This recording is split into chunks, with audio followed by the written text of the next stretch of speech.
एक और वीडियो लेके हाजिर हूँ मैं, आपका होस्ट, आपका दोस्त विशाल, मेरे यूट्यूब चैनल फॉरेक्स पिप्स एनालिसिस में। तो वीडियो स्टार्ट करने से पहले चैनल को सब्सक्राइब कीजिए, वीडियोस को लाइक कीजिए और अपना वैल्यूएबल एक्सपीरियंस चाहे वो किसी भी मार्केट का हो, शेयर करना ना भूले कमेंट सेक्शन में। तो दोस्तों, आपने अभी तक वीकली एनालिसिस पार्ट 1 पार्ट 2 नहीं देखा है तो प्लीज़ जाइए वीडियो को रिव्यू करिए। आपका कोई भी डाउट हो, कमेंट हो या फिर कोई भी क्वेरी हो किसी भी पेयर से रिलेटेड, कमेंट सेक्शन में लिखिए, मैं उसको आंसर करूँगा। हम लोग कोशिश करेंगे स्ट्रॉन्ग स्ट्रैटेजी बनाने के लिए जिससे हमारे डेली के और वीकली के टारगेट्स को अचीव कर सकें। आज मॉर्निंग की बात करें तो मंडे पहला दिन इस वीक का बहुत ही इंपॉर्टेंट दिन था। किस लिहाज से? हम सभी को पता है इजराइल और पैलेस्टीन के बीच में कन्फ्लिक्ट चल रहा है लास्ट 48 आवर्स से, और वो डिस्टर्बेंस जो है समवेयर मार्केट में आना लग रहा था कि वो इम्पैक्ट आएगा। बट मेरा अभी भी यही कहना है कि इस तरह के जो एक्सटर्नल फैक्टर्स होते हैं, मतलब उसको कंसीडर करते हुए आप स्ट्रैटेजी कम ही बनाए तो ज़्यादा सही है, ना ही बनाए तो ज़्यादा सही है। वो रीज़न इसलिए होता है कि देखिए, उस पे आपका कंट्रोल है, ना मेरा कंट्रोल है, किसी का कंट्रोल नहीं है। ऑब्वियसली मार्केट ऐसे इवेंट में रिएक्ट करती है, but most of the time क्या करती है कि जो लेवल्स होते हैं, ट्रेंड लाइन्स होती हैं, उसको रिस्पेक्ट नहीं करती है, उनको ब्रेक करती है। और ऐसे टाइम पे ये डिसाइड कर पाना है कि कहाँ से मार्केट किस तरफ को मूव करेगी, किस टाइम पे मूव करेगी, बहुत ही डिफ़िकल्ट होता है और ऑलमोस्ट इम्पॉसिबल होता है। सबसे बेस्ट तरीका ऐसे टाइम पे ये होता है कि आप स्कैल्पिंग करें, स्कैल्पिंग की ट्रेड्स लें, छोटी ट्रेड्स लें, छोटे टाइम के लिए ट्रेड्स लें। 50 पिप्स, 60 पिप्स निकल के आ रहा है छोटे टाइम फ्रेम में, या फिर कहें एक छोटे से टाइम पीरियड में, तो फिर बहुत ही अच्छा है उस तरह की ट्रेड्स में एंट्री लेना। और आज मॉर्निंग के सेशन में ही अलग-अलग पेयर्स में गैप बने हैं, और गोल्ड ने तो सीधा एक बुलिश पैटर्न दिखाया है, जाके सीधा 1855 से रिजेक्शन मिला है, इस समय ट्रेड कर रहा है। बट यहाँ से अब मार्केट को मैं अभी भी यही कह रहा हूँ कि या तो बुलिश पैटर्न में या फिर वीक पैटर्न में समझने की गलती ना करें, बिकॉज समवेयर वहाँ पे आप ट्रैप हो सकते हैं। एक बार, बिकॉज अगेन ये इंट्राडे वीडियो है और हमारा फोकस रहेगा कि आज के दिन में हम किन किन लेवल्स पे ट्रेड की प्रैक्टिस कर सकते हैं, कहाँ कहाँ पे हमें अच्छी अपॉर्चुनिटीज मिल सकती है। तो वो डिसाइड कर लेते हैं, डिस्कस कर लेते हैं कि हमें आज के दिन में किस तरह की साइकोलॉजी रखनी है। तो गोल्ड की अगर बात करें तो देखो, सेल की तरफ आपका जाना थोड़ा सा रिस्की हो सकता है, तो मेरी तरफ से आज नो सेल डे है गोल्ड में। आप सेल से थोड़ी दूरी बना सकते हैं, मार्केट को ऑब्जर्व करें। और मैं तो ये कहूँगा, जब तक यूएस सेशन नहीं आता है उससे पहले किसी भी तरीके की एक बड़ी ट्रेड प्रैक्टिस से आप बचे। स्कैल्पिंग आप कर सकते हैं, तो बाइंग की प्रैक्टिस के लिए मैंने जोन मार्क कर रखा है 1830 से लेकर लगभग 1828 तक। अगर मार्केट हमें मिलती है, इस आसपास इस जोन के मार्केट मिलती है, तो हम बाय की ट्रेड ले सकते हैं, प्रैक्टिस कर सकते हैं। उसके अलावा नीचे का एक जोन है 1810 का, यहाँ पे प्रैक्टिस रिकमेंडेड है, किसी तरीके का सेल रिकमेंड नहीं है। ऑल्दो जो जोन बन रहा है वो 1880 के आसपास बन रहा है। इस जोन में भी, जो कि ये वाला जोन है लगभग 1855 में, अगर मार्केट आती है, रिजेक्शन लेती है, तो आप एक आध ट्रेड स्कैल्पिंग की प्रैक्टिस यहाँ पे कर सकते हैं कि लाइक 40-50 पिप्स का प्रॉफिट निकल के आ रहा है। बट बहुत ही ज़्यादा अनसेफ जोन है कि देखिए, एक तो 200 ईएमए यहाँ से गुजर रहा है, जस्ट इसके नीचे से ऊपर एक स्ट्रॉन्ग रिजेक्शन है। तो मार्केट यहाँ से कभी भी बाउंस बैक करके या तो ऊपर की तरफ जा सकती है लंदन सेशन में, या फिर नीचे की तरफ ये लिक्विडिटी ग्रैब करने के लिए आ सकती है। तो बहुत ही रिस्की जोन है, आप स्कैल्पिंग कर सकते हैं यहाँ पे बहुत ही छोटे पीरियड के लिए, बट उसके अलावा किसी लंबे ट्रेड में आपको घुसने की जरूरत नहीं है। सिल्वर की अगर बात करें तो सिल्वर में देखिए गैप बना है, बट इस गैप को आप सीरियसली ना लें।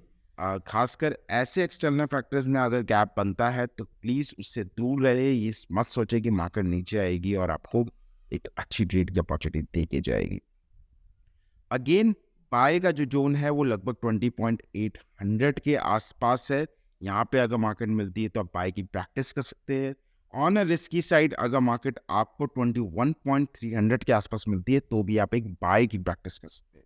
तो दो बाय के जोन मैंने आपको नीचे से बताने की कोशिश करी है। बाय में आप बैठ सकते हैं अगर मार्केट इस जोन में आती है लिक्विडिटी ग्रैब करने के लिए, तो बाय में आप बैठ सकते हैं, ट्रेड को थोड़ा सा लंबा होल्ड कर सकते हैं। सेल साइड में एक बहुत ही रिस्की जोन है 22.600 का। तो यहाँ पे देखिए, ऑल्दो मैं सेल को रिकमेंड नहीं कर रहा हूँ उस पेयर में भी, बट एक छोटी प्रैक्टिस की जा सकती है। 23.600 से पहले किसी भी तरीके का सेल प्रैक्टिस नहीं करना चाहिए, ऑन कंफर्मेशन हमें जाना चाहिए। ऑयल की बात करें तो ऑयल ने आज जिस तरह की ओपनिंग दी है, गैप बिल्ड करा है अगेंस्ट सारे के सारे जो हमारे फोरकास्ट थे वीकली एनालिसिस के, उसको रिस्पेक्ट नहीं करा। और मैं वही बात कर रहा था कि इस तरह की जो एक्सटर्नल न्यूज़ होती है, यहाँ पे यही होता है कि समवेयर जो आपकी लेवल्स होते हैं वो ब्रेक हो जाते हैं और उनका कोई मतलब नहीं रह जाता है इस तरह के एक्सटर्नल न्यूज़ में। तो बाय की अपॉर्चुनिटीज बन सकती है लगभग 78.50 के आसपास। उससे पहले किसी तरह की बाय में एंट्री आप मत लो। मैं रिकमेंड नहीं करूंगा किसी भी तरह की बाय में अपॉर्चुनिटी लेना। स्कैल्पिंग की जा सकती है इस लेवल पे, लगभग 86 का जो लेवल है जहाँ से आज ये मॉर्निंग में इसको रिजेक्शन मिला है, तो यहाँ से एक स्कैल्प कर सकते हैं आप, बट लंबी ट्रेड में मत घुसना। 200 EMA है और अगेन बहुत ही रिस्की साइड हो जाएगा अगर यहाँ पे आप एक कोई लंबी ट्रेड के बारे में सोच रहे हैं। इसके अलावा अगर एक जोन बनता है तो लगभग 89 के आसपास का बनता है, वहां से सेल की तरफ आप मार्केट को देख सकते हैं। जेपीपी जेपीवाई की बात करें तो यहाँ पे भी कुछ वही सिचुएशन है। मार्केट ऐसा लग रहा था कि थोड़ा सा ऊपर जाएगी, लगभग 183.100 के आसपास, और हमें एक अच्छी अपॉर्चुनिटी देगी। अभी भी मैं इसी जोन को सेलिंग जोन मान के चलूंगा। इस जोन के आसपास ही आप सेल की प्रैक्टिस करें। इनफैक्ट जो प्रीवियस डे हाई था लगभग 182.950 से 183 का जोन, ये भी बहुत अच्छा जोन है। यहाँ से भी आप सेल की प्रैक्टिस कर सकते हैं। उससे पहले किसी भी तरीके की सेल में आप ना एंट्री ले तो ज़्यादा अच्छा है। अगेन मार्केट डिस्टर्ब्ड है एक्सटर्नल फैक्टर के कारण, तो उसको थोड़ा सा सीरियसली ले। किसी भी तरीके के ट्रैक में फंसने की कोशिश ना करें क्योंकि आपको फंसाया जाएगा। उसके अलावा 184 का लेवल काफ़ी अच्छा लेवल है, यहाँ से भी सेल की प्रैक्टिस की सकती है। बाइंग का जोन मैंने काफ़ी नीचे मार्क करके रखा हुआ है। उसका रीज़न ये है, जीपीपी जेपीवाई को आप सेल साइड ही समझे, सेल की प्रैक्टिस ही करे, बिकॉज सेलिंग में बैठना रिस्की नहीं है बहुत ज़्यादा। ठीक है, बाइंग की ट्रेड फंस सकती है। बाइंग में लेवल्स जो है वो काफ़ी नीचे हैं, और अगर बाइंग की ट्रेड आपको फंसा लेगी तो फिर आप उस ट्रेड से नहीं निकल पाएंगे। तो बाइंग से आप दूरी बनाइए। 200 EMA भी 200 EMA भी नीचे दिख रही है, तो अगेन यहाँ से मार्केट मुझे ऐसा लगता है कि बाउंस बैक करके अपने इस ऑर्डर गैप को फिल करते हुए 183 के आसपास हमें एक अच्छी अपॉर्चुनिटी दे दे, तो हम वहाँ पे डेफिनेटली प्रैक्टिस करेंगे। यूएसडी जेपीवाई की बात करें तो मार्केट जो है वो अगेन एक साइड बाय साइड जोन में फंसा हुआ दिख रहा है, बट अगेन मार्केट थोड़ा सा ऊपर जाके लिक्विडिटी ग्रैब करके हमें 150 के आसपास एक अच्छी अपॉर्चुनिटी दे सकता है। और लगभग मुझे ऐसा लगता है 149.900 अगर हम इसे कहें तो वो ज़्यादा सही रहेगा। वहाँ पे अगर मार्केट हमें मिलता है तो वहाँ से आप एक सेल की प्रैक्टिस करें। बहुत ही अच्छा जोन है, बहुत ही अच्छा ऑर्डर ब्लॉक वहाँ पे हमें देखने को मिल सकता है, और एक अच्छी सेल की प्रैक्टिस की जा सकती है। लास्ट टाइम भी इस जोन में मार्केट ने हमें बहुत ही अच्छा कंफर्मेशन देकर बहुत ही अच्छी ट्रेड की प्रैक्टिस करवाई थी। तो अगेन इस जोन को टेस्ट करने के लिए मार्केट आएगी तो डबल टॉप की सिचुएशन बना सकती है, और यहाँ से हम मार्केट को सेल होता हुआ देख सकते हैं। 150 का जोन है, अगेन सेलिंग जोन है, काफ़ी स्ट्रांग जोन है। वहाँ तक मार्केट मुझे आज या कल में जाती हुई नहीं दिख रही है। उतना कोई स्ट्रांग फैक्टर नहीं आ रहा है कि यूएसडी जेपीवाई का ऊपर चला जाएगा। तो आगे सेल में बैठे यूएसडी जेपीवाई में बाइंग का जोन काफ़ी नीचे है, उससे दूरी बनाए, और ऐसी उम्मीद की नहीं है कि आज या कल में इस बाइंग जोन में मार्केट आएगा 144.850 के आसपास। तो अगेन मार्केट को सेल करें। यूएसडी जेपीवाई में भी सेल ही रिकमेंडेड है, किसी भी तरीके की बाय रिकमेंडेड नहीं है। बहुत ही रिस्की साइड है बाय, इसलिए। नैस्डैक की बात करें तो मार्केट एक गैप तो बनाया है, बट इस गैप में आप फंसने की कोशिश मत करिएगा।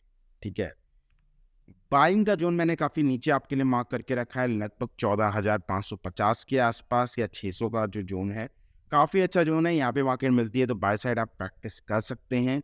ठीक है, और रिकमेंडेड भी है, आप यहाँ से तो बाय जरूर प्रैक्टिस करें। अगेन एसएल हिट होता है तो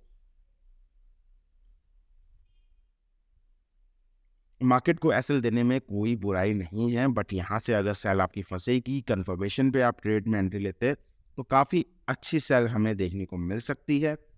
सेल साइड अगर मार्केट को देखना है तो कम से कम 15,300 का मार्क है। साथ ही साथ मैं ये भी कहूँगा कि नेस 100 में आप यूएस सेशन से पहले कोई भी ट्रेड की प्रैक्टिस ना करें, बिकॉज एक्चुअल में जो फ्लक्चुएशन या फिर एक मूवमेंट आना है नेस 100 में, वो यूएस सेशन में ही आना चाहिए।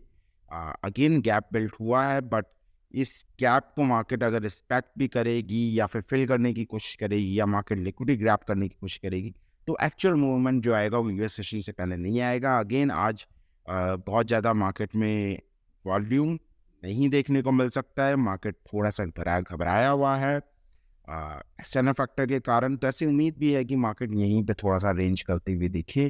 तो अगेन बहुत ज़्यादा कंफर्मेशन नहीं दिख रहा है, तो नेक्स्ट 100 से आप दूरी भी बना सकते हैं। तो आपका फोकस जो रहना चाहिए वो मेन, अगर मैं कहूँ आज के दिन के लिए, तो आप ऑयल की तरफ देख सकते हैं, जीबीपी जेपीवाई की तरफ देख सकते हैं। यूएसडी जेपीवाई बहुत अच्छा पेयर आज के लिए हो सकता है, और गोल्ड में भी काफ़ी अच्छी अपॉर्चुनिटीज आज देखने को मिल सकती है। टू बी वेरी ऑनेस्ट, मैं फ्राइडे की जो मेरी बाय थी उसको मैं अभी भी होल्ड करके बैठा हुआ हूँ, और मुझको ऐसी उम्मीद है कि ये बाय मुझे काफ़ी अच्छा प्रॉफिट दे के जा सकती है। तो इसी तरीके की स्ट्रैटेजी आपको बना के रखनी है, लेवल्स पे ट्रेड करना है, ट्रेंड लाइन को ध्यान में रखना है, और जो आपके वीकली स्ट्रैटेजी है उससे स्टिक रहना है। साइकोलॉजी अपनी स्ट्रांग बना के रखिए, काफ़ी इंपॉर्टेंट वीक है, काफ़ी अच्छा खासा वीक ये जा सकता है। तो इसी उम्मीद के साथ वीडियो आपको पसंद आई होगी, वीडियो को लाइक करेंगे, चैनल को सब्सक्राइब करेंगे, कमेंट में अपने डाउट लिखेंगे, और जो भी आपकी क्वेरी होगी मैं उसको आंसर करूंगा। तो चलिए वीडियो को एंड करते हैं। शुक्रिया, धन्यवाद, थैंक यू सो मच।